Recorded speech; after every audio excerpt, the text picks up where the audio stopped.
From ELCA Advocacy, this is Here I Pod.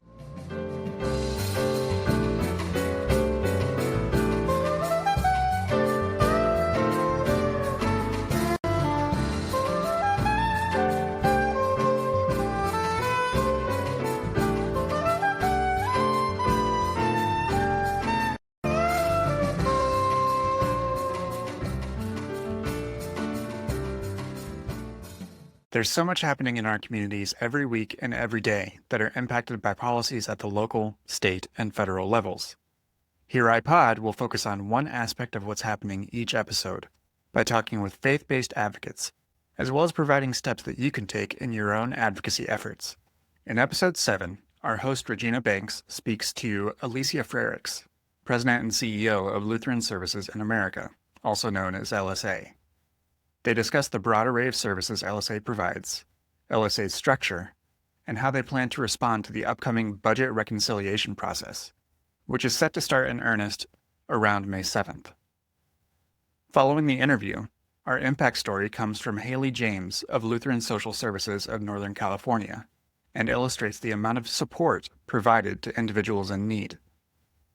The episode concludes with our history segment by Hunger Advocacy fellow Joey Chen, as well as a request for your stories. Here's Regina to get us started. Good afternoon. I'm excited to have with me this afternoon Alesia Frerichs, CEO of Lutheran Services in America, to help us understand what's at stake in the current budget negotiations. Lutheran Services in America is one of the largest faith-based networks of social service providers in the country, with over 300 organizations serving 1 in 50 people in the U.S. every year. LSA sits right at the intersection of public policy and human need. So I'm very excited to have this conversation with Alesia. Good afternoon. Good afternoon. Thanks for having me. Alesia, thank you so much for being here with us. I want to give people a good foundation of who LSA is and how your Lutheran heritage and values impact what it is that you do and how it is that you do it. Just a little bit about Lutheran Services in America. I don't know how many folks know that, kind of rooted in our shared faith tradition and community coming out of the Lutheran faith tradition. We have over 300 Lutheran social ministries across the country in over 1,400 communities, working with 1 in 50 people living in the USA. So it's a really great testament to that Lutheran tradition of serving your neighbor and being active in community. And, we're united by that shared faith tradition. So a couple more things I just like to get off at the top is we like to say our work leaves no one out. So we work with people with intellectual and developmental disabilities, older adults, children and families in crisis, kids in foster care, really the whole continuum, really addressing the needs of our communities. We have a strong history of being in community. Many of our members were formed over 150 years ago after the Civil War as orphanages and look nothing like that now. So, I just think it's really important for everyone to know that we really have this very strong faith tradition of service and community. And the best part of my job is getting to work with the leaders of these organizations and the teams in those organizations who are all really called to lead lives of meaning and purpose. And I like to say, where else would I want to be? So it's a really, I want to make sure, a lot of people don't quite always know and recognize that there's that very strong faith tradition across the country. And so at Lutheran Services in America, our job and our mission is to cultivate caring communities that advance health and opportunity for all. We do that in many ways. We bring our members together to grow our collective capacity to lead and affect change. We focus on amplifying a united faith-based voice that shares solutions, what works, why, and for whom. And then we really draw upon the DNA across the network to foster innovation in the way we approach care. And so it's really critical. Our office is located at the United Methodist Building, which is right across the street from the Capitol. And we work really in close contact with national, state, and local policymakers because we are really strong partners, particularly with many people who are experiencing need, who are on Medicaid and have, need assistance. Thank you very much for that foundation. I want to make sure that our listeners know exactly who we are and what we're talking about. For our listeners who might be a little more familiar with the term Lutheran Social Services. Can you give an understanding of the relationship between LSA and LSS? Yeah, so LSA is the national network of the 300 Lutheran Social Services. Some have a name called Lutheran Social Services of Northern California or Southern California. Regina, you may be familiar with those. Very. Others have names like Samaritas or Inspiritus, but they're all, like I said, formed in that faith tradition of service and community. What makes the Lutheran organizations really unique is in most cases they're multi-service and multi. So multi-service means that we don't just focus on one, we really look at the whole person. So we're not just looking at food and nutrition. We're looking at housing, food and nutrition, behavioral health needs, transportation, and other things. So we are meeting today on April 24th, 2025. And because things move and change around here so quickly, where are we with respect to the work that you do at LSA in terms of the budget negotiations? All right, great. So I would like to start by saying I want everyone out there to know that our faith-based voice is critically important, right? And when we meet with policymakers and lawmakers, they really look to the faith community for guidance. And we strive to have a voice that's grounded in compassion and a deep commitment to support those in need. And that's really our why. We like to say our faith is our center, not our boundary, right? And so we're very rooted in faith, driven by purpose, and united in service and community. And, the conversations that around the budget now is we are in a process what they're calling budget reconciliation. So budget reconciliation is being used to help extend something called the Tax Cut and Jobs Act. And so that this process is looking for what they call pay-fors to pay for the Tax Cut and Jobs Act. And so there are several things that have been identified that are outside the scope of paying for the Tax Cut and Jobs Act. And there are several things that have been identified as inside the scope of paying for the Tax Cuts and Jobs Act. And sort of within that parameter, we have the Senate and the House, and this is the way our country works, who kind of come up with different plans. And Right. to a certain extent, they have different rules on how to pay for the Tax Right. Cut and Jobs Act. So what's going on right now is you have a Senate plan that's looking for reduction in spending, but at a very dramatically different level, more to the tune of millions.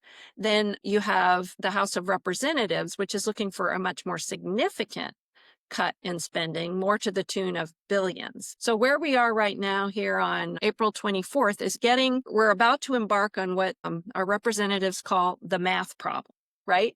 How do you reconcile the goal of the Senate and the House and pay for the Tax Cuts and Jobs Act is the question they're asking. Our focus is on how do you ensure, with a particular focus on Medicaid is one of the big areas that the Republican Congress sees as an area for cuts. They've said there needs to be $880 billion in cuts within health and human services. And under that, really the only place for that to come if you can't touch Medicare or you can't touch Social Security is Medicaid. And within the work that you do, what does Medicaid cover? What does Medicare mean? What are those programs on the ground?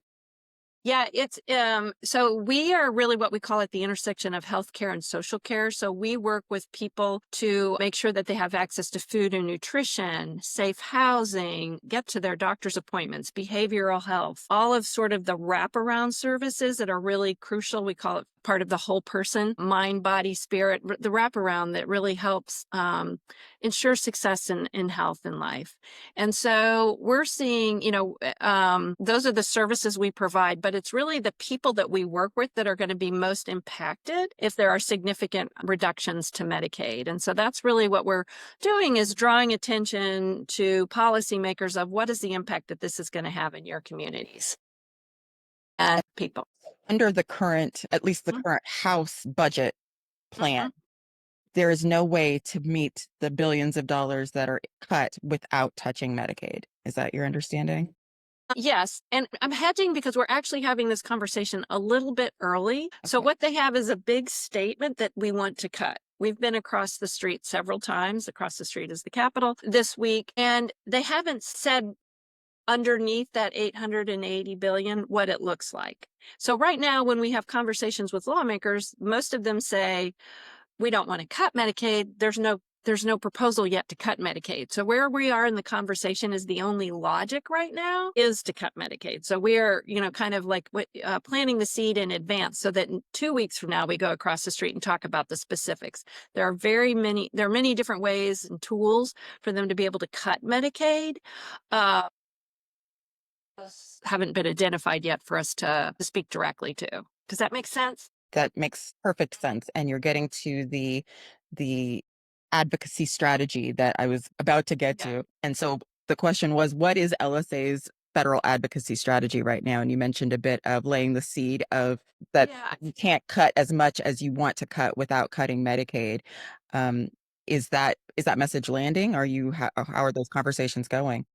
Our broader strategy has been really threefold. The first is, as we're ramping up to this, right? So this isn't a surprise. This is what was talked about before the election and post-election. And it's just, it takes time to live these scenarios out, right? So we have been doing several things. One is we work in strong coalition with other faith partners who provide health and human services in the country, and also other organizations that have shared alignment. So working in coalition is really important.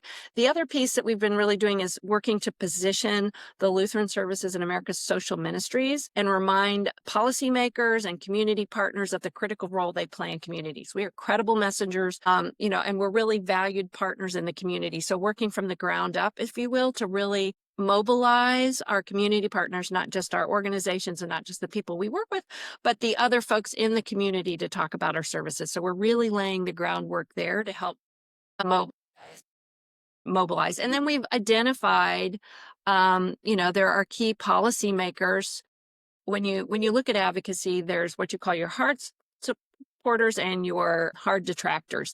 And you kind of don't really focus on the people who have already made up their minds, right? It's a proven waste of time. Now, in a world of finite resources and finite time. And so you're really working on the kind of that middle group. What's interesting right now is that comes down to a subset of Republican congressmen who have expressed a strong interest in not cutting Medicaid and working and talking with them.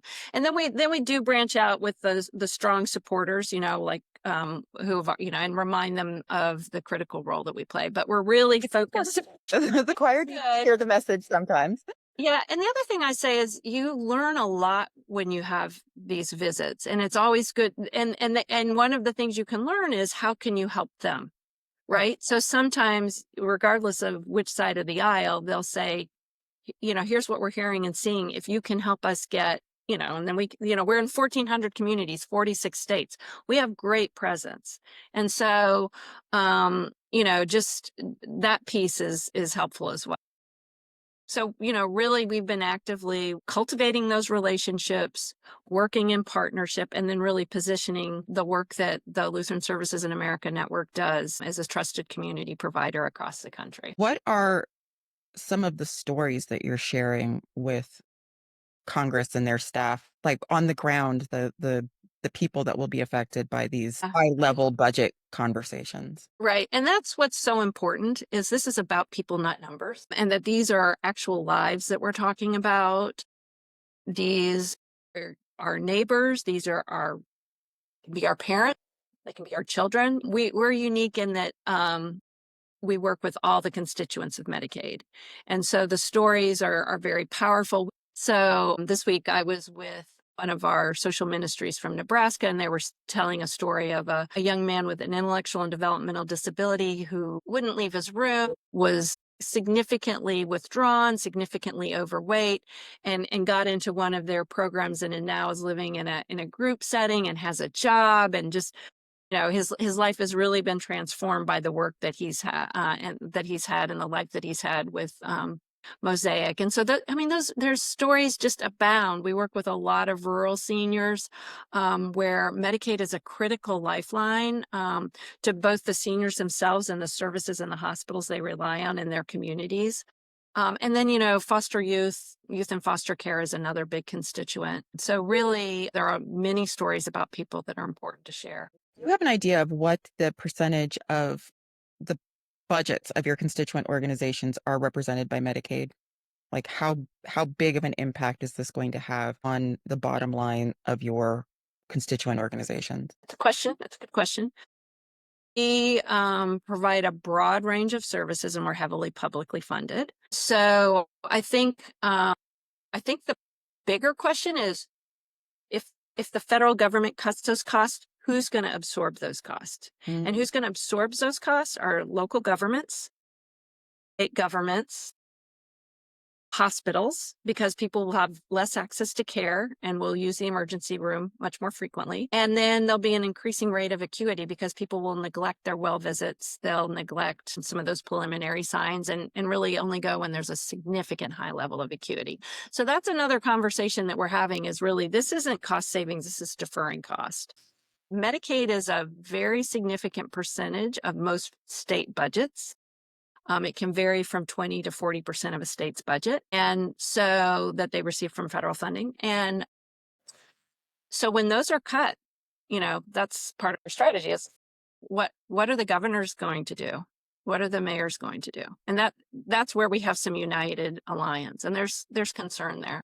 Just to tell you what's going on here in California is we've heard those conversations that the cuts to the federal budget, we're not cutting anything, we're just reassigning it to the states, and California is in a billions of dollars budget deficit. So there's no way to reassign that to the state of California without, in fact, cutting those services. So And you're not alone. There's a large number of states. Most states have a constitutional written into the Constitution. They have to balance the budget. So balance there is budget. concern there. There's a lot of concern there. That cost shifting and that restructuring of Medicaid, dismantling that infrastructure will take a long time to rebuild. And so, another piece that we're positioning is that, yes, there are opportunities for innovation. There are opportunities to do things differently. We have a whole series of issue briefs of where we've worked in partnership with healthcare and state and local providers to innovate and improve outcomes and reduce costs. And so, I think that's another piece that's important is, that we do want to there's an opportunity to improve the system. But when you dismantle the system, you're going to have to build from the ground up. And that's really going to be devastating. Alesia, you're talking to advocates. This podcast is meant to go out to the people and give them tools that they can use to help move the needle. So if you've heard this podcast and want to get involved, what is the best thing that people can do? I would say watch our website. Like I said, we're 2 weeks early. We do work really in close partnership with the ELCA and Amy Ruman and her team around areas where we have shared alignment. We are really working on some key messaging, which we're going to have out in the next week. So I am a little early with my conversation with you. Stay engaged, really work to listen to. My personal advice is we've got to sway, encourage. It's really it's going to come down to a handful of Republicans in the House. And that's what makes this year very different from other years. Usually the Senate kind of gets to control a lot of things, and just by virtue of this being part of the budget reconciliation and a lot of other things going on. So, we have our target list of where we know we can influence. We have strong presence and strong relationships, but really, continue to build out those networks to bring people in. The only way this is going to work is if we don't just sing to the choir, and that we get people to see what this means in their communities. And we've seen where that's effective, actually, in some of the other things that have happened. When we can talk about what this means to a community, and then the community and the state and local officials also join forces, that's what's important. So, the advice that we think of is this is going to feel like it's a lot of top down. The actual change is going to come from the bottom up. And so don't lose sight of that fact. This is an odd time. It's kind of the waiting period. Regina, I would tell you that, what we're being told is the math starts May 7th. So we're in this holding period today where both of the Senate and the House, their plans, and they're on break. And so they come back from break on May 7th, and now that's when the reconciliation starts of how do we reconcile the plan. And that's when they start to be specific. That's where they start to align on how do we get to the same plan, what feeds into that plan. So we're going to know a lot more. Based right now, we know the only way that remotely get towards the other thing, and what we're hearing is it would be, the House will come down, but there'll still be a budget cut of in the billions. This week we've heard everything, it could potentially come down to like 200 or 300 billion, but still really significant. And so then what does that look like? And that's where we need to get into the details of what that looks like May 7th, and then push back on those pieces, and then go back to the folks who said, we don't want to cut Medicaid, and say, well, this is cutting Medicaid and this is the impact it has on people. They've got a lot of interesting finance tools that they could use, which at the end of the day, shift costs to the states are just going Fall through the cracks. yeah. Yes. No, I'm on the board of LSS Northern California. I'm an advisor to Southern California, and I know that a lot of serious conversations have been had about what won't get done. Right. LaShondra was just out here. Yes. So she was part of the group earlier this week. In one of our 46 visits, I think she was in 3 of them. So actually that brings me to this question, which is, I know that the Lutheran Social Services of Northern California, of which I'm on the board, and Lutheran Social Services of Southern California, to which I'm an advisor. I know that those CEOs have done specific advertising campaigns within the state of California to let synods, congregations, bishops, social service agencies know what's coming down the pike. Do you know of those same kind of efforts that are happening in other parts of the country? What is the internal advocacy that's being done? Yes, it's being that's kind of when I talk about from the bottom up, what we're really doing is we host a series of forums to really empower our members to do that locally, because like I said, when people realize, which happens all the time, what this means to their community. So I would say Lutheran Social Services of Ohio did a really great campaign that we've been modeling, that this is what Lutheran Social Services look like in your community. So it came after the tweet. They were mistakenly named in the tweet. Those tweets did a thing. But she did a great job of, we're the food shelter, we are the homeless shelter, we are daycare. This is what Lutheran social ministry looks like in your community. And it actually really strengthened their partnership. So it's really important for people, and it's not necessarily a Lutheran thing. It's like a little hard for us to say, this is what we do in your communities. And so we have been sharing with our CEOs the best practices around that and helping with some language. And like I said, we're getting ready to roll out our language. I think it'll be in the next 2 weeks. So we'll be happy to share with you all. How do congregations and synods, bishop staff, how does the average Lutheran in the pews help support your work? Well, Lutheran Social Ministry, we're a strong partner, right, with the government, with our community partners. But basically, for every publicly funded dollar we spend, we raise 30 to 40 cents to offset the additional costs. So we know if you're in Indiana and you happen to have some behavioral health needs, we have to fundraise to offset the cost of providing that quality service that you need. And we do that in partnerships with our church partners and others, foundations and others. And so there's many ways to get involved right here in our own country to really support the missions that our members do. You've shared with us a lot of heavy information, and it sounds like the conversations in the coming weeks, the month of May, is going to be crucial. But right now, in this moment, where do you see the gospel? I see the gospel every day in the folks that we work with, the committed, compassionate leaders who lead social ministries across the country, who honestly could be doing anything they want, but they've chosen to lead a life of meaning and purpose. And, it's faith in action. And like I said, I see it every day. It has been a joy to talk to you, Alesia Frerichs, CEO of Lutheran Services in America. Thank you. Thank you.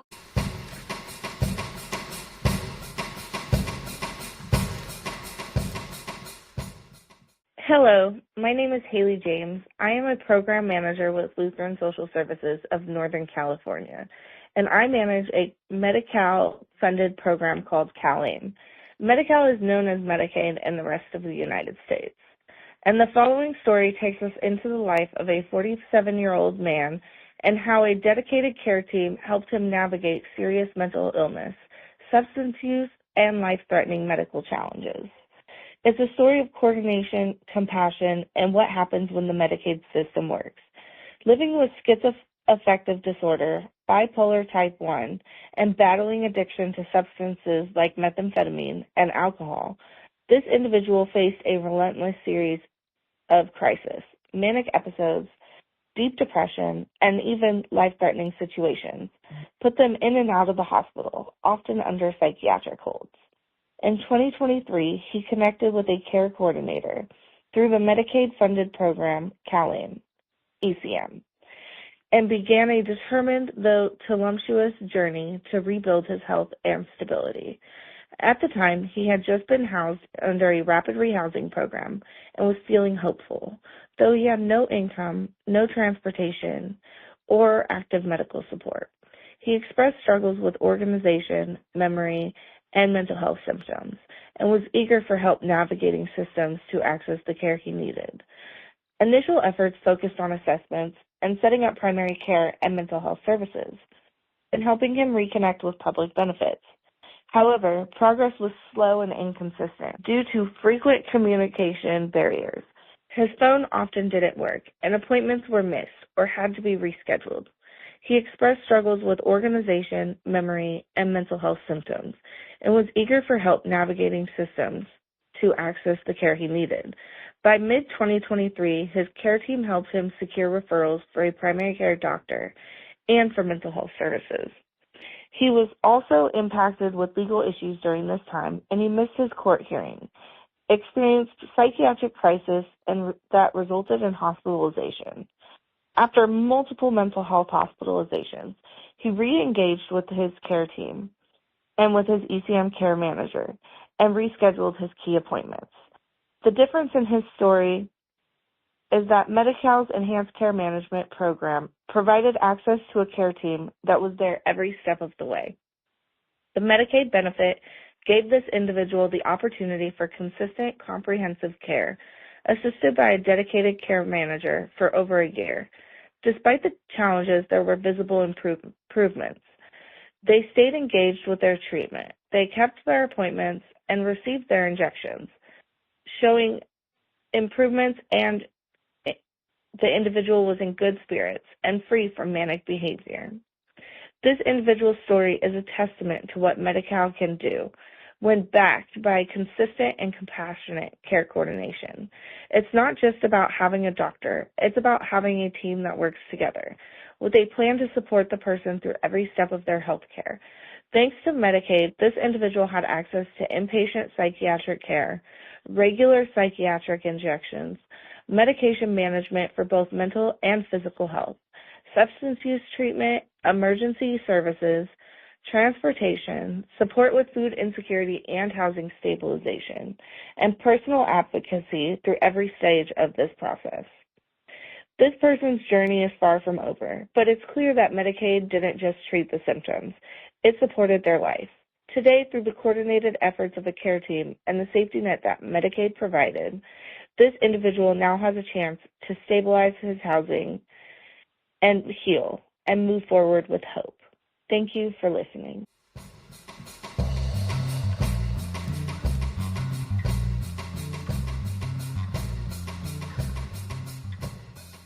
The foundations for many of our social services today can be traced back to the work of Martin Luther and the development of Lutheran theology.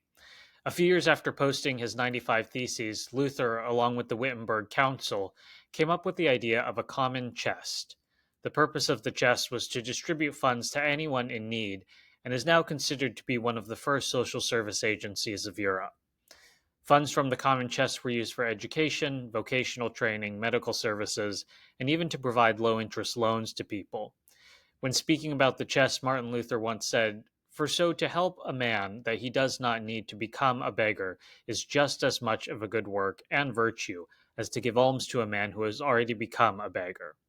Since then, many Lutherans and Lutheran organizations have drawn upon these foundations for service to expand the breadth of Christian social ministry. Sister Emma Hermina Francis was one such person to do so, as the first Lutheran deaconess of African descent to serve in North America and the first Lutheran deaconess from the West Indies. Born in St. Kitts in 1876, Francis grew up ministering to the poor along with her mother and her father, who was a Moravian pastor.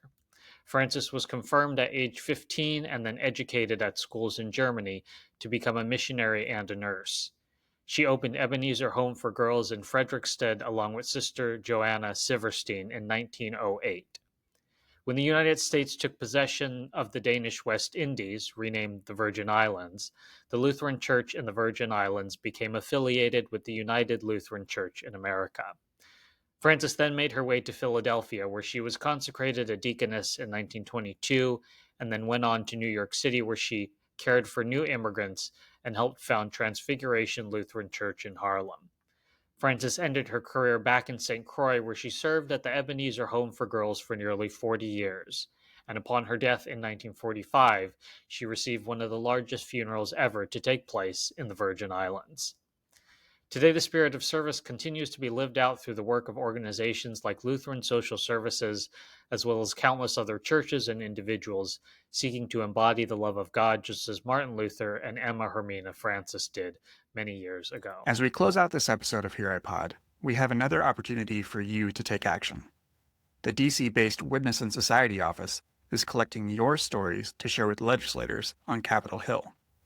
In the show notes for this episode, you will find a link to an online form where you can share about the moral concerns you have regarding the potential impact to your community of cuts to SNAP, Medicaid, and clean energy programs. This is a critical moment to share how reductions in hunger, healthcare, and conservation programs would impact the people we serve, our ministries, and more. Once again, you can find that link in the show notes. This concludes this episode of Here I Pod. If you want to contact us, you can email us over at elcaadvocacypodcast@elca.org or leave us a voicemail at 866-740-3522. Thank you for listening.